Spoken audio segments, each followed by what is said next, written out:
बिस्मिल्लाहिर्रहमानिर्रहीम। अस्सलामुअलैकुम। इस वीडियो में हम अपने वॉइस ऑफ 92 के नाजरीन के साथ इंसान का पत्थर से एटम बम तक का सफ़र तफसीलन डिस्कस करेंगे, लिहाजा इस वीडियो को मुकम्मल देखें ताकि आप दुनिया में आने वाली तब्दीलियों को बाआसानी समझ सकें। वीडियो देखने से पहले हमारे चैनल वॉइस ऑफ 92 को सब्सक्राइब करें और बेल आइकन का बटन दबाना मत भूलें। जंगो जदल इंसानी फितरत का खासा रहा है। कभी फतह की ख्वाहिश ने इंसान को उकसाया तो मफ्तूहीन की खोपड़ियों के मीनार बनाकर फतह का जश्न मनाया गया, और कभी आज़ादी के दिफा में कबीलों और कौमों को हथियार उठाना पड़े। नाजरीन, तारीख के औराक पर इबरत का सामान भी है और इंसानी अजमत व हिम्मत की हजार दास्तान भी। वो भी बाकी न रहे जो इतने कद्दावर थे कि बादलों पर हाथ मारकर बारिश का एहतमाम कर लेते थे, और इनका भी महज जिक्र ही रह गया जिन्होंने तकब्बुर किया। हाबील ने काबील को कत्ल किया तो नस्ल आदम में ये खराबे की इब्तदा थी। नाजरीन, इंसानों ने गारों में रहना सीखा तो शिकार, हमले और बचाव की खातर पत्थर के हथियार ईजाद किए। बस्तियां बसने लगीं तो किसान कमान और लकड़ी के तीरों ने फरसुदा हथियारों की जगह ले ली। एक वक्त आया जब आदम के अज्जाए तरकीबी में शामिल आग ने आग को ढूंढ लिया। जी हाँ, लोहा दरियाफ्त होने तक इस जमाने के लोग जान चुके थे कि आग की हरारत किस दर्जा ताकतवर है। यूं खंजर, तलवार और नेज़े का दौर शुरू हो गया। शदाद, नमरूद और फिरौन ताकत के ज़ोम में झूठे खुदा बने और अपने बुरे अंजाम को पहुंचे। इंसान ने इंसान को गुलाम बनाने का अमल शुरू किया जो मुख्तलिफ सूरतों में आज भी जारी है। बारूद की दरियाफ्त ने गोया इंसानियत के ताबूत में आखिरी कील ठोंक दी। जंगे अजीम अव्वल जब वकूअ पजीर हुई तो उससे पहले यूरोप में सनती इनकलाब आ चुका था। लोग पहले से ज्यादा बाशऊर, तरक्की याफ्ता और मुहज़्ज़ब कहलाने के दावेदार थे। जंग की तबाहकारियां बड़े पैमाने पर इंसानी हलाकतों ने तनाज़ को पुरअमन तौर पर निमटने के लिए लीग ऑफ नेशन के क़याम की राह हमवार की। जर्मनी में चांसलर एडोल्फ हिटलर के नाम से कौन वाकिफ नहीं। हिटलर ने कौम परस्ती और नस्ली तफाखर के जज्बात भड़काकर एक तरफ यूरोप की माशी और फौजी बालादस्ती को चैलेंज किया और दूसरी तरफ नो आबादियात के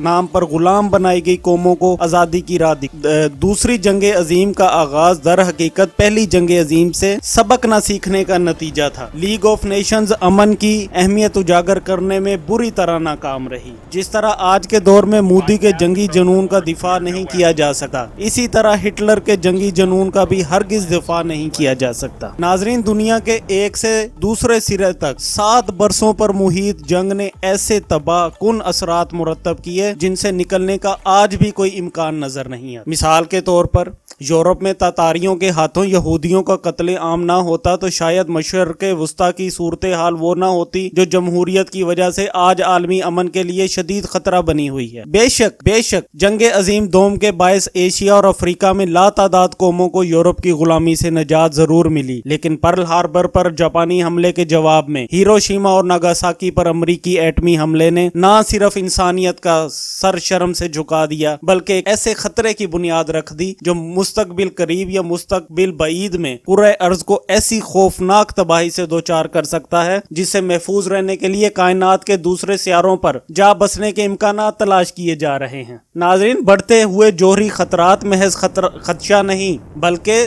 जिंदा हकीकत है। 1945 के बाद दोबारा अभी तक अगर एटमी हमला नहीं हुआ तो इसका हरगिज ये मतलब नहीं कि अब यह खारिज इम्कान है। दूसरी जंगे अजीम के इख्तिताम पर अक़वाम आलम को एक बार फिर अमन की अहमियत का एहसास हुआ और फिर लीग ऑफ नेशंस की जगह यूनाइटेड नेशन ऑर्गेनाइजेशन के नाम से नया इदारा बनाया गया जिसकी सलामती कौंसिल के 5 मुस्तकिल अरकान अमेरिका, रूस, चीन, बरतानिया और फ्रांस एटमी ताकतें हैं जिन्हें किसी भी करारदाद वीटो करने का इख्तियार हासिल है। यानी ऐसी कोई करारदाद जिसका मतन किसी भी मुस्तकिल रुकन मुल्क को पसंद न आए या वो उसके मफादात के खिलाफ हो, वो उसे वीटो कर सकता है। अब इधर सवाल ये पैदा होता है कि एटमी हथियारों की तबाहकारी से दुनिया ने क्या सीखा। सबसे पहले जर्मनी से भागकर आने वाले एक साइंसदान की मदद से अमेरिका ने एटम बम बना लिया। जापान में मासूम इंसानों पर टूटने वाली क़यामत के नतीजे में एटमी हथियारों की तैयारी रोक देने की बजाय दीगर मुमालिक भी इस दौड़ में शरीक हो गए और खुद को एटमी हथियारों से मुसल्ला कर लिया। यूएनओ की सलामती कौंसिल पर बड़ी ताकतों के गलबे ने कौमों के दरमियान ऐसे तनाज़ तनाज़ात पुरअमन तौर पर तय कराना मुश्किल बना दिया, जो रवायती और एटमी जंग का बायस बन सकते हैं। एक बड़ा तनाज़ा मसला कश्मीर भी है, जिस पर पाकिस्तान और भारत के माबैन 4 जंगें लड़ी जा चुकी हैं, लेकिन अक़वाम मुत्तहिदा अपनी मंजूर शुदा करारदादों के मुताबिक कश्मीरी अवाम को हक़ खुद इरादियत दिलाने में संजीदा नहीं और शिमला मुआहदे को जवाज बनाकर अपनी जिम्मेदारी से भागकर आलमी इदारा बिलवास्ता तौर पर दोनों हमसाया मुल्कों को एटमी जंग की तरफ धकेल रहा है। लेकिन यहाँ दुनिया को याद रहे कि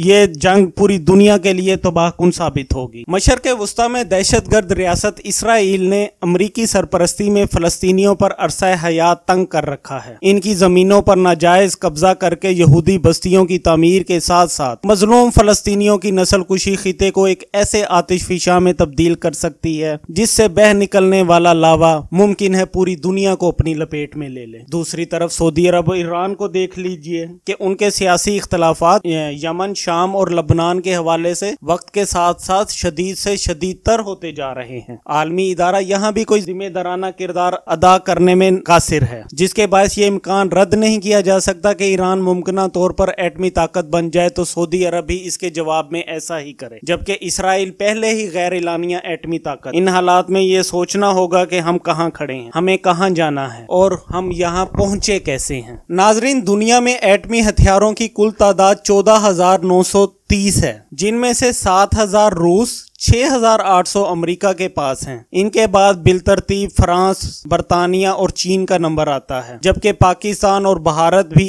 एक से ज्यादा एटमी हथियार बना चुके हैं। इसराइल समेत गैर एलानिया एटमी ताकतों के पास कितने हथियार हैं, इसका कोई दुरुस्त अंदाजा नहीं। ये दुरुस्त है कि अक़वाम मुत्तहिदा का इदारा international atomic energy agency IAEA दुनिया भर में इस हवाले से मुनासिब हिफाजती इक़दामात की निगरानी करता है ताकि एटमी मवाद से ताबकारी ना फैले। ताहम एटमी तजर्बात पर पाबंदी का जामे समझौता CTBT या एटमी अदम फैलाव का समझौता NPT ज्यादा कारआमद नहीं, क्योंकि अपने तहफ़्फ़ुज़ात के बायस कई मुमालिक ने अभी तक इन समझौतों पर दस्तखत नहीं किए। पाकिस्तान, जिसका आलमी इदारे के साथ ताउन का ट्रैक रिकॉर्ड शानदार है, वो CTBT पर इस वक्त तक दस्तखत नहीं करेगा जब तक भारत इस समझौते पर दस्तखत नहीं कर देता। लेकिन बदकिस्मती से एटमी मवाद चोरी होने के कई वाक़यात IAEA के रिकॉर्ड पर हैं, लेकिन खतरे की घंटी सुनने के लिए कोई तैयार नहीं, सब ने कान बंद कर रखे हैं। आज के एटमी हथियार 1945 में जापान के शहरों हिरोशिमा और नागासाकी पर गिराए गए एटम बम्बों से कई गुना ज्यादा ताकतवर और तबाहकुन है। फिर यह भी पता हो कि